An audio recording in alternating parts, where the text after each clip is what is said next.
Assalamualaikum warahmatullahi wabarakatuh. Dalam video ini saya akan menjelaskan rangkuman materi manajemen rantai pasok. Nama saya Putra Kurniawanto, Prodi Manajemen. Di sini saya akan menjelaskan definisi e-commerce. E-commerce biasa disebut juga sebagai perdagangan elektronik. Ialah perdagangan produk atau layanan yang menggunakan jaringan komputer seperti internet. Perdagangan elektronik memanfaatkan teknologi seperti mobile commerce, transfer dana elektronik, manajemen rantai pasokan, pemasaran internet, pemrosesan transaksi online, pertukaran data elektronik atau ID, sistem manajemen inventaris, dan sistem pengumpulan data otomatis. Elektronik modern perdagangan biasanya menggunakan World Wide Web untuk setidaknya satu bagian dari kehidupan transaksi siklus, meskipun mungkin juga menggunakan teknologi lain seperti email. Bisnis elektronik atau e-business adalah aplikasi informasi dan komunikasi teknologi atau ICT dalam mendukung semua kegiatan bisnis. Perdagangan merupakan pertukaran produk dan jasa antara bisnis, kelompok, dan individu dan dapat dilihat sebagai salah satu kegiatan penting dari setiap bisnis. Perdagangan elektronik berfokus pada penggunaan TIK untuk memungkinkan kegiatan eksternal dan hubungan bisnis dengan individu, kelompok, dan bisnis lain atau e-business mengacu pada bisnis dengan bantuan internet, yaitu melakukan bisnis dengan bantuan jaringan internet. Yang kedua, pendekatan lain untuk mendefinisikan dan menjelaskan apa itu e-commerce berasal dari apa yang disebut model 5C. Ini mendefinisikan e-commerce dengan 5 domain aktivitas yang didominasi dimulai dengan huruf C. Komersi atau perdagangan, yaitu di pasar elektronik ada percocokan pelanggan dan pemasok dan penetapan syarat-syarat transaksi dan fasilitasi transaksi pertukaran. Dua, collaboration atau kolaborasi, biasanya berbentuk web atau dia penghubung yang luas atau jaringan hubungan antara perusahaan dan individu. Kurang lebih kolaborasi formal dibuat atau muncul di web untuk menyatukan individu yang terlibat dalam pengetahuan bekerja dengan cara yang membatasi kendala ruang, waktu, batas negara, dan afiliasi organisasi. Tiga, communication atau komunikasi. Biasanya sebagai media interaktif, media universal yang telah menjadi forum ekspresi diri, seperti di blog dan presentasi diri. M-commerce yang berkembang pesat memungkinkan konektivitas dalam konteks dengan produk dan iklan yang peka terhadap lokasi. 4. Connection atau koneksi. Biasanya berbentuk platform pengembangan perangkat lunak umum. Banyak di antaranya dalam domain sumber terbuka. Memungkinkan spektrum yang luas dari perusahaan untuk memanfaatkan manfaat yang sudah ada perangkat lunak yang dikembangkan, yang apalagi kompatibel dengan perdagangan mereka dan mitra yang berkolaborasi. 5. Computation atau komputasi. Biasanya berbentuk infrastruktur internet, memungkinkan berbagai sumber daya komputasi dan penyimpanan dalam skala besar, sehingga mengarah pada implementasi ide komputasi utilitas yang sudah berusia puluhan tahun. Ketentuan tambahan. M-commerce mempunyai beberapa fitur, adalah independensi lokasi pelanggan atau seluler, keamanan saat menggunakan jaringan telepon seluler, lokalisasi pelanggan melalui struktur sel, aksesibilitas pelanggan, terakhir potensi pelayanan atau penawaran yang dipersonalisasi. 2. E-procurement adalah otomatisasi dari suatu organisasi, proses pengadaan, penggunaan aplikasi berbasis web. Ini memungkinkan pelanggan yang tersebar luas, pemasok untuk berinteraksi dan melakukan transaksi pembelian. 3. E-government, pemerintahan digital, pemerintahan online atau pemerintahan yang terhubung, terdiri dari interaksi antar warga dan pemerintah, antara pemerintah dan lembaga pemerintah, antara pemerintah dan warga negara, antara pemerintah dan karyawan, antara pemerintah dan bisnis atau niaga. Interaksi digital ini mencakup semua tingkatan pemerintah. Keempat, e-administrasi. E-administrasi atau administrasi elektronik mengacu pada mekanisme yang mengubah proses kertas yang awalnya tradisional menjadi proses elektronik dengan tujuan untuk menciptakan kantor tanpa kertas. Tujuannya adalah untuk mendapatkan transparansi dan akuntabilitas total dalam organisasi manapun. Kelima, e-demokrasi atau demokrasi elektronik. E-demokrasi menggabungkan teknologi informasi dan komunikasi abad ke-21 untuk mempromosikan demokrasi. Itu berarti bentuk pemerintahan di mana semua warga negara dewasa berada dianggap memenuhi syarat untuk berpartisipasi secara setara dalam pengusulan, pengembangan, dan penciptaan hukum. Model bisnis terkait e-commerce ada 10 macamnya, yaitu penyediaan akses, di mana akses yang mudah bisa diakses dimanapun. Terus mesin pencarian, mencari sebuah akses yang lebih cepat, toko online tanpa harus berbelanja langsung di pasar.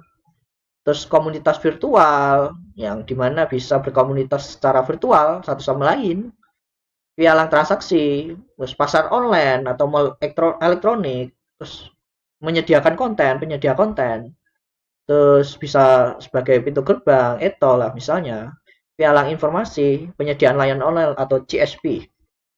Keunggulan dan kekurangan e-commerce. Keuntungan e-commerce, jam belanja fleksibel, bisa kapanpun, 7 kali 24 jam. Tidak ada antrian menunggu jika jaringan tersedia. Perangkat lunak yang dirancang dengan tepat dan cepat. Bisa belanja di rumah, tidak perlu repot keluar rumah. Beli tiket subway secara elektronik, pakai aplikasi, cari tempat parkir dengan mudah, dan lain-lain.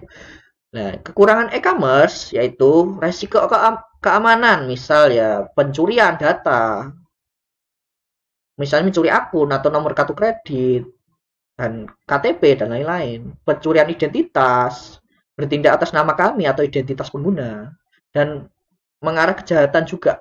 Perusahaan palsu atau perusahaan tidak benar-benar ada, fiktif.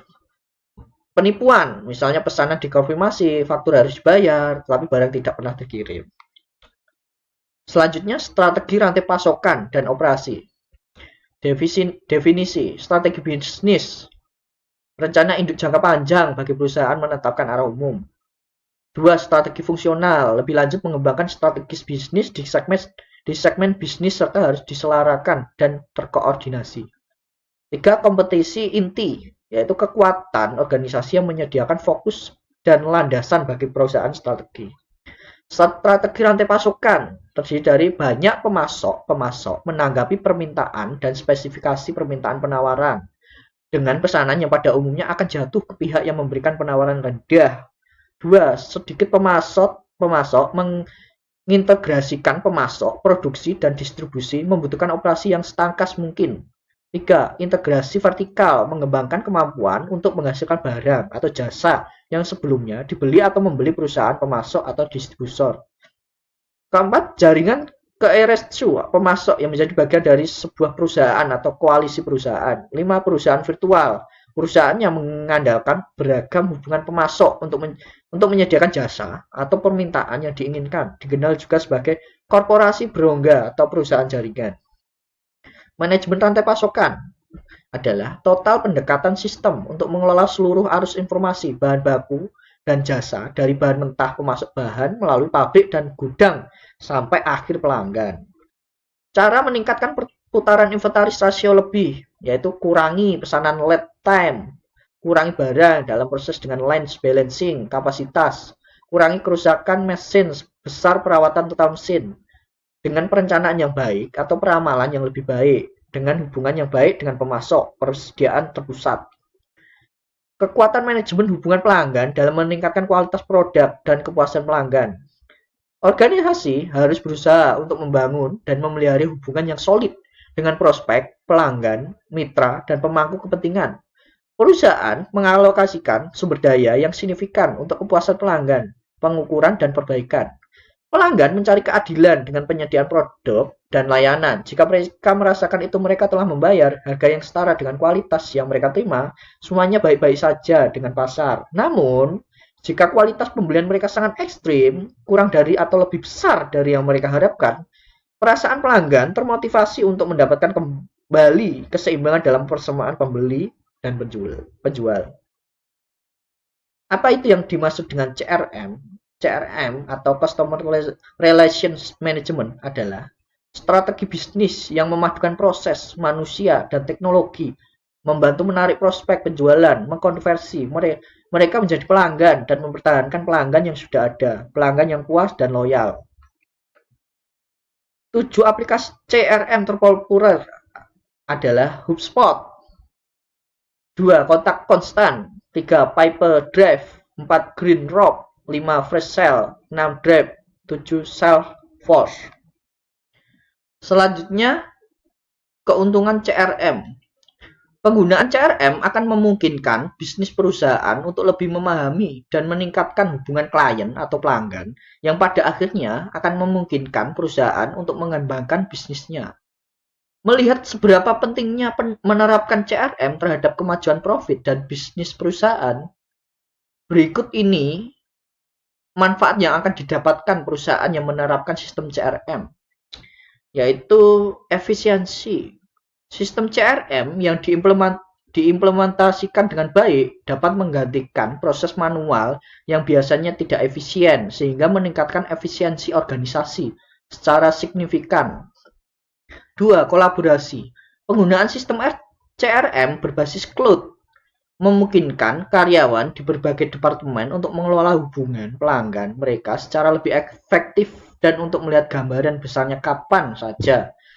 3. Pengumpulan data. Bagi banyak organisasi, data adalah salah satu aset yang paling berharga, dan sistem CRM menampung beberapa data pelanggan yang sangat berharga. Tentu saja data itu akan sangat bermanfaat melalui proses analisis dan visualisasi data. Dalam sistem CRM, data yang telah dikumpulkan akan dianalisis dan dipelajari, sehingga memungkinkan perusahaan untuk memahami data CRM mereka dan mempelajari hal-hal tentang pelanggan mereka yang tidak mungkin diketahui tanpa pengumpulan data-data tersebut terlebih dahulu. 4. Peningkatan akuntabilitas. Sistem CRM yang diterapkan dengan baik membantu karyawan di seluruh departemen memahami tanggung jawab dan tugas mereka pada pelanggan di sepanjang proses pelayanan, sehingga ketika tanggung jawab atau tugas tersebut tidak terpenuhi, akan lebih mudah untuk mengidentifikasi apa yang salah, di mana, siapa yang salah, dan bagaimana memastikannya agar tidak terjadi lagi. 5. Pengalaman pelanggan yang lebih baik. Pada akhirnya, untuk semua manfaat yang diberikan sistem CRM kepada perusahaan yang menggunakannya, manfaat terbesarnya adalah pengalaman pelanggan yang lebih baik secara keseluruhan. Pelanggan tersegmentasi secara lebih mudah dan akurat. Keinginan dan kebutuhan mereka dapat diidentifikasi dengan lebih cepat dan mudah.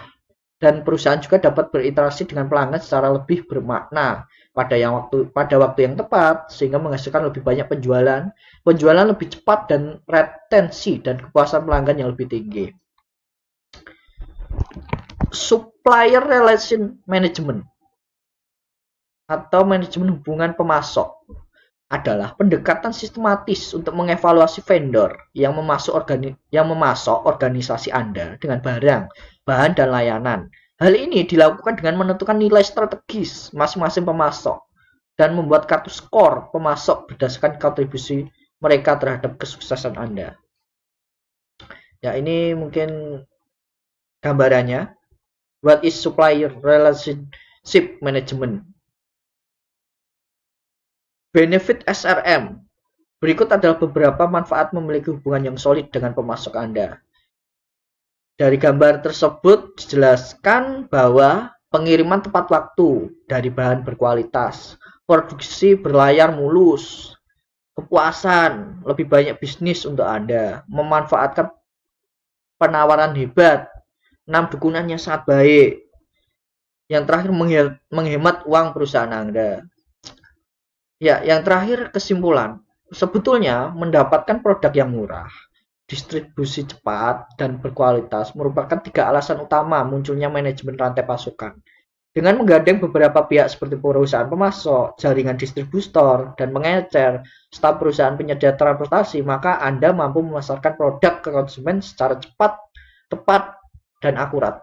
Ya, sekian dari penjelasan rangkuman materi manajemen rantai pasok. Terima kasih. Wassalamualaikum warahmatullahi wabarakatuh.